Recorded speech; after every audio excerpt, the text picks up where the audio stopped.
I just never felt fully me. And I've felt, unless I was doing my own thing, you are sort of limited to some extent, you know, and I know it's not for everyone and not everybody would feel that way, but I felt limited, I guess. You know, what you choose to work on is not, you know, you don't have complete freedom over that. You can't kind of necessarily completely break the rules all the time. And I think I always was a bit of a rebel, which doesn't always, you know, go down well necessarily, because to me it's like, well, why can't we do that or go after that or do this? Because when it was me running the first business, I would just do that, like literally like emailing Richard Branson, which to me feels so normal, but when I mention it to people, they're like, how the heck did you like find his email address and send him an email? Did he reply? He did reply. Oh. Yeah.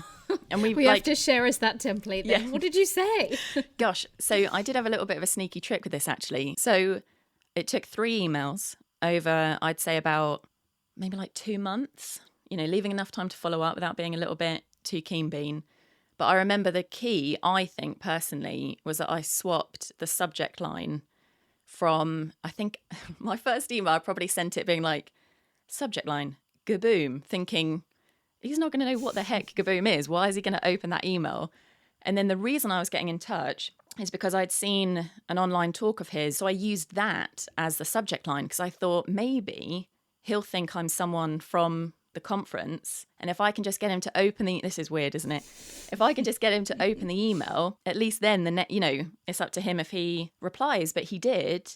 And then that was when I was about 20. He connected me to, at the time, someone that I've always kind of referred to as his right-hand man on the investment side. And then, long story short, when I was going to San Francisco for that first time, I remember emailing him again saying, like, I'm going to San Francisco, you know, this is kind of my intention to meet as many people as I can out there. You know, I was just wondering if you know of anybody in the tech scene, because I knew he invested over there, that might be happy to meet up. And he connected me to Michael Birch from Bebo. And wow. I remember like waking up one morning, checking my emails, probably on like my iPod Touch, and just being like, bloody hell, like he's actually, this is amazing. You know, someone like that making connections. And then, yeah, I've stayed in touch with Michael ever since. And I've done workshops for Virgin, and you know, you never know what a cold email can lead to. Well, yeah, that's a prime example of that one.